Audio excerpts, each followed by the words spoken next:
Hello दोस्तों। आज की वीडियो की शुरुआत कुछ इस तरह है। यह धरती का वह कोना है जहां जीवन थम सा जाता है, जहां ठंड इतनी ज्यादा होती है कि इंसान का शरीर सुन्न पड़ जाता है, जहां चारों तरफ सिर्फ सफेद बर्फ दिखाई देती है। अब आप लोग सोच रहे होंगे ये जहां क्या है, ये आखिर प्लेस है क्या? तो यह है दक्षिण ध्रुव, साउथ पोल। जहां पे ये सारी घटनाएं घटित होती हैं, उसका नाम है दक्षिण ध्रुव। वो जगह का नाम है दक्षिण ध्रुव, साउथ पोल। आज मैं आपको सुनाने जा रही हूँ भारत की उस बेटी की कहानी जिसने इस मौत जैसी ठंड को अपने हौसले से जीत लिया। उसका नाम है काम्या कार्तिकेयन। और काम्या कार्तिकेयन के बारे में समझने से पहले वो कौन है, उन्होंने क्या किया, इसको समझने से पहले पहले समझते हैं कि साउथ पोल क्या है। साउथ पोल पृथ्वी का वह आखिरी सिरा है जहां पृथ्वी की काल्पनिक धुरी समाप्त होती है। यह जगह अंटार्कटिका महाद्वीप के बिल्कुल बीच में स्थित है। यहाँ तो ना कोई शहर होता है, ना कोई गांव है और ना कोई सड़क है, ना ही कोई पेड़ पौधे दिखाई देंगे आपको। यह धरती के सबसे सुनसान इलाका है। यहाँ पे बस आपको बर्फ दिखाई देगी। साउथ पोल दुनिया की सबसे ठंडी जगहों में से एक है।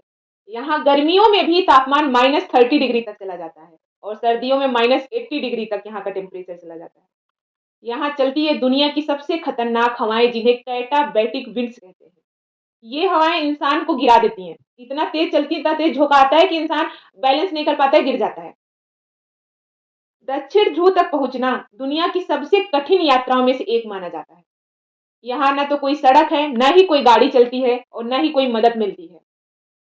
यात्री अपने पीछे एक भारी स्लेज खींचते हैं जिनमें उनका खाना होता है, कपड़ा होता है, टेंट होता है और उनसे अगर बीमारी हो जाए, अगर कुछ बीमार हो जाए तो दवाइयाँ होती हैं।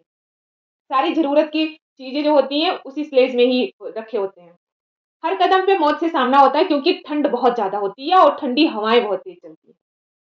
और इसी खतरनाक रास्ते पे भारत की एक बेटी ने कदम रखा। उसका नाम काम्या कार्तिकेयन है।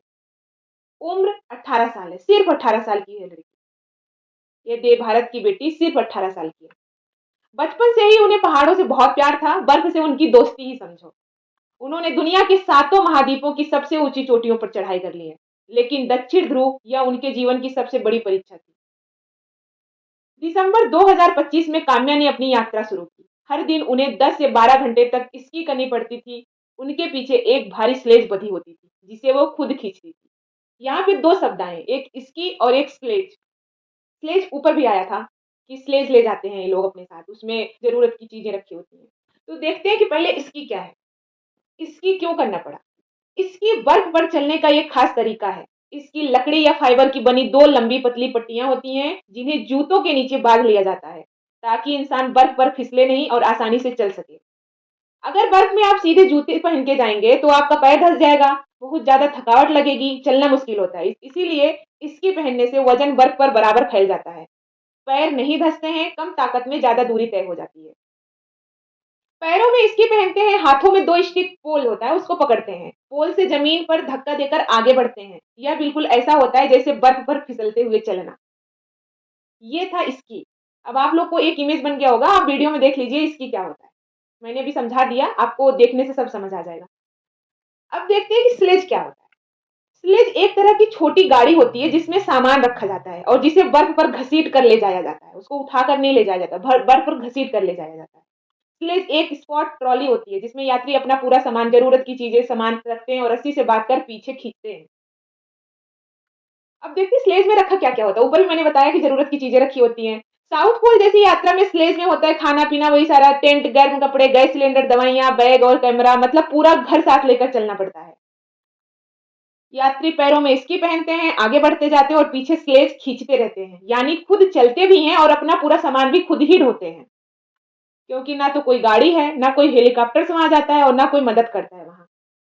साउथ पोल में स्की और स्लेज क्यों जरूरी है? क्योंकि वहां सड़क नहीं होती ना, गाड़ी भी नहीं चलती है, बर्फ बहुत ज्यादा मोटी परत बर्फ की होती है, इसलिए स्की और स्लेज ही एकमात्र सहारा होते हैं। आप इसको एक आम भाषा में समझ सकते हो, जैसे गांव में किसान बैलगाड़ी से सामान ले जाता है, वैसे ही बर्फ की दुनिया में यात्री स्लेज से सामान ले जाते हैं और स्की से चलते हैं। पहले किसान बैलगाड़ी से सामान ले जाते थे, अब ऐसा नहीं है। अब वहां पे भी चार चक्का हो गई है, मोटर गाड़ियां हो गई हैं, ट्रॉली हो गई है। तो आप वैसे समझ लीजिए कि यात्री स्लेज से सामान ले जाते हैं और स्की से चलते हैं। तो ये था इसकी और स्लेज के बारे में, जो कि एक वर्ड आया था ना कि 10 से 12 घंटे काम्या इसकी करनी पड़ती थी काम्या को, उनके पीछे एक भारी स्लेज बंधी होती थी, जिसे वो खुद खींचती थी।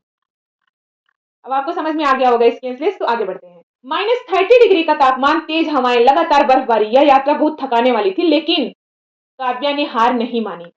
27 दिसंबर 2025 वह दिन जब सफेद बर्फ के बीच भारत का तिरंगा लहराया। काम्या कार्तिकेयन दक्षिण ध्रुव पर खड़ी थी, थकी हुई लेकिन विजयी थी। उनमें वो साहस था, उन्होंने कर दिखाया, वो खुश थी। काम्या बन गई दक्षिण ध्रुव तक स्की करके पहुंचने वाली सबसे कम उम्र की भारतीय महिला और दुनिया की दूसरी सबसे कम उम्र की महिला जिन्होंने यह उपलब्धि हासिल की है, दक्षिण ध्रुव तक स्की करके पहुंचने में। काम्या की यह यात्रा सिर्फ एक एडवेंचर नहीं है, यह संदेश है उस बेटी के लिए जो बड़े सपने देखती है। अगर इरादे मजबूत हों तो बर्फीले तूफान भी रास्ता नहीं रोक सकते।